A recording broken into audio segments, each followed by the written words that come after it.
It's that time again, and we've got another huge UFC pay-per-view to talk about. It's fight week, UFC 203 this weekend, this Saturday. I'm just going to talk about the main three fights on this card.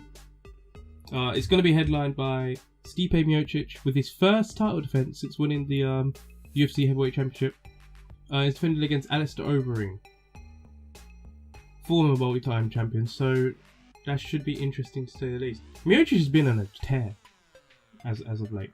I mean, he hasn't lost since that Juno Dos Santos lost 2014, I want to say. I think it was the beginning of 2015 or end of 2014? Around there. I think it was the end of 2014. He hasn't lost since then. He's been on a bit of a tear since then.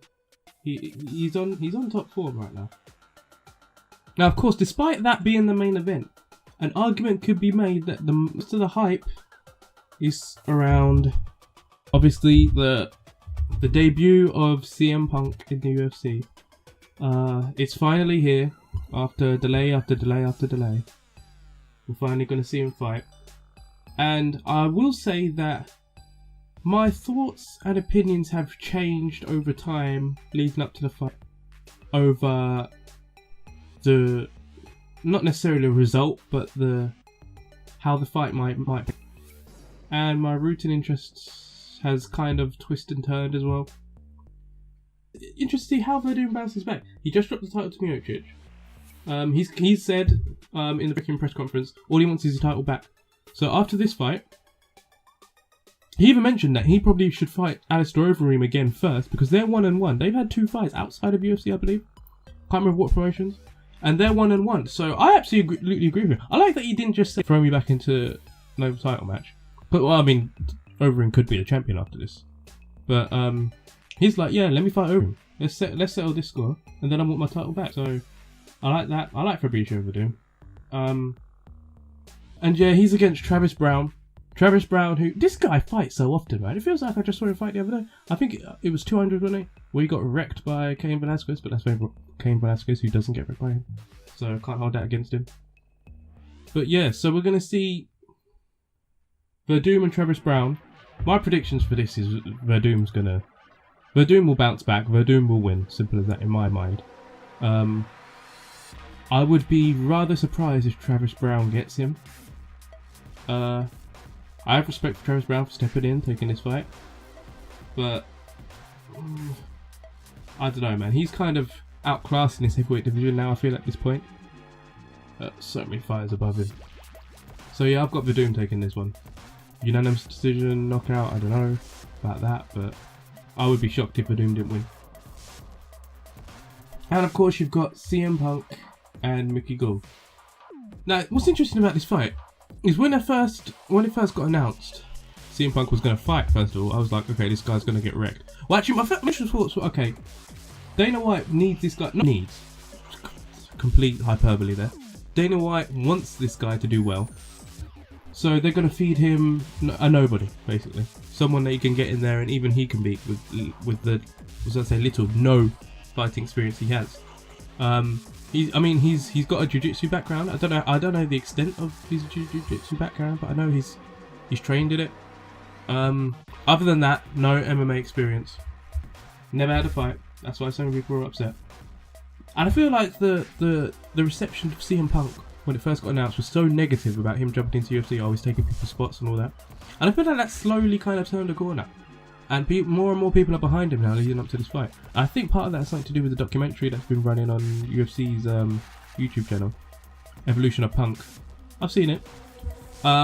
He looked absolutely horrible training in the first 3 episodes. And then the last episode you can genuinely see how a year and a half of training has really, what it has done to him. And he's made vast improvements. You can see that just by looking at the film. Don't get that twisted. I've still got Mickey Gall winning this, first of all. Let me just say, when I heard that he was going to fight, I thought they're going to feed him a nobody. Then Mickey Gall was announced as his opponent, which is a nobody in terms of he wasn't heard of, he wasn't known. He's only had 2 fights now. I mean, he had to win those fights to secure the fight with Punk. Now that he's got it, there's not a lot of film out there on Mickey Gall, but I've seen enough on the Evolution of Punk. First of all, he was on there, showed him training. I've seen enough on there and from his 2 fights to still predict Mickey Gall's going to win this. So when I saw the tapes initially, I was like, yeah, Punk's getting wrecked.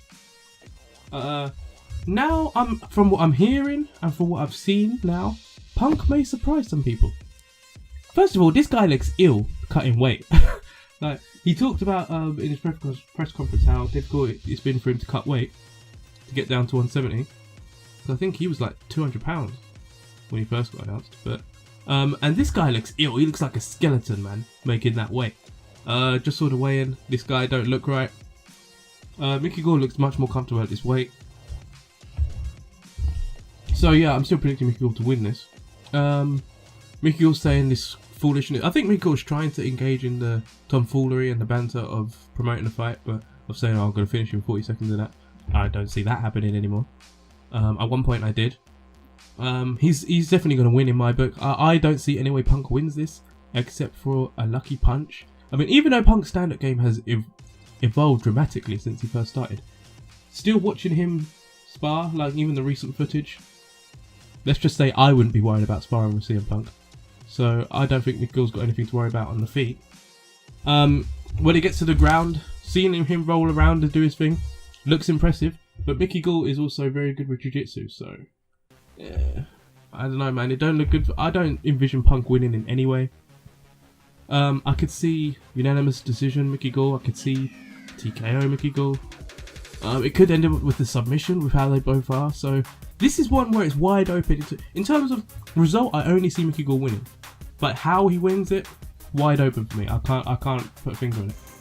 But Punk's now doing these interviews where he's all of a sudden super confident of how, yes, it's a guaranteed victory and this kind of thing, and he's got to have that attitude. So I ain't mad at him for that. So yeah, it's very interesting. It's going to be very interesting to see Punk fight.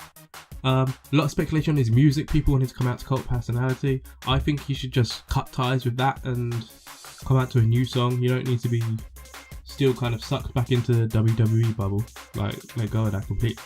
I say get a new song. But he was talking about that song and said he hasn't decided yet, and that Cult Personality is an option though. So we'll see. We'll see how that goes. But yeah, I've got Mickey Gall definitely winning this fight. The thing about Punk is though, he said this is not a one and done thing, so he's going to continue fighting. So we'll see how badly he gets hurt after this, if he gets badly hurt. I mean, I would legitimately be shocked if Punk won this fight. I think he'll surprise us, and people might come out of this saying Punk isn't as bad as I thought, type thing. And he fought valiantly in the defeat. That's the kind of reaction I can see coming out of this. Of, oh, Punk did better than we thought. Still lost though. That's. I mean, for me and for my rooting interest, I must say, I think I've spoken about this on another video now. My rooting interest is completely behind Mickey Gall, despite with this evolution of Punk thing, they're trying to set you up to get behind Punk, and it's worked for a lot of people. A lot of people are now behind Punk in this fight. For me, my rooting interest is Mickey Gall, simply because at the end of the day, Punk has less to lose. Yes, less to lose than Mickey Gall. Think about this. Punk has already had a successful career in WWE. If he loses this fight, not everyone, a lot of people are expecting him to lose. He doesn't lose that much. Mickey Gall, if he's the one that loses to Punk, that's a huge slight in his career. It's hard for him to bounce back from that. Punk can bounce back, man, because he's not expected to have this wonderful career. Mickey Gall's traded his whole life just to do this. He didn't have any other career like Punk had. Punk, at the end of the day, Punk win, lose or draw, he goes back to his millions. Mickey Gall, he's a struggling fighter. Yeah, he got money like that. So I want Mickey Gall to win this because this is 100% his career. This is all he's got. CM Punk at the end of the day, win, lose or draw, he's still got his millions. You know, he's good. He'll be good, man. Mickey Gall needs this win much more than Punk does. And it'll be an embarrassment if he loses, if he's the guy that loses to Punk on his debut fight. So Mickey Gall needs to win, in my opinion. I'm 100% behind him for this. Not because I hate or anything, just Mickey Gall needs it more. And the third fight, the main event. Stipe Miocic, Alistair Overeem, in Cleveland, by the way. Even though Miocic is like Croatian American, he's from Cleveland. In his hometown. I've got Miocic winning this one. Yeah, I've got Miocic winning this one. This one is a really great fight, like stylistically. You got two guys great standing up, great on the ground. Two big dudes. Overeem's been on a tear himself. Like, he's gone on a bit of a run. Both of them beaten Verdum. Even though Overeem beat Verdum quite a few years ago at this point. So this really is two of the best heavyweights in the world in the division going at it. So I'm looking forward to it. I've got Miocic winning this. I could see this being a KO knockout. I know Overeem hasn't been stopped since Ben Rothwell, I think, was the last person to stop him. Travis Brown stopped Overeem. I don't rate Travis Brown that highly. So when I say Travis Brown stopped him, that's what I mean by that. But yeah, I know that was a while ago, but was he the last one to stop him? I think it was Ben Rothwell. I think Ben Rothwell was the last one to stop him. So, I mean, we'll see how it goes, but my money's on Miocic. I like Miocic. I would have loved to have seen Brock Lesnar versus Miocic, because I feel like Lesnar, with his size and the way he fights, would have been a bigger challenge. Even though I think if Lesnar and Overeem face off, Overeem wins again. But I think because it's all about styles make fights. But if Lesnar takes on Miocic, that could be a real problem for Miocic, because Miocic is a slightly smaller heavyweight guy. So yeah, I would have loved to have seen Lesnar, obviously with the defeat of Lesnar. Don't know if that's ever going to happen, but it would have been it would have liked to see. So heavyweight division is actually pretty exciting right now. Like usually the other divisions have more exciting fights. But yeah, there's a lot of exciting fights that can happen in the heavyweight division right now. So it would have been even more exciting if Lesnar was thrown into the mix. But nothing good about that now. So yeah, I'm looking forward to the show. I reckon it could be really good. It's going to be super fascinating to see how the CM Punk thing goes down. There's going to be a lot of talk after this pay-per-view. I think that's going to be the main talking point no matter what happens. Even though that's not the main event. But we shall see.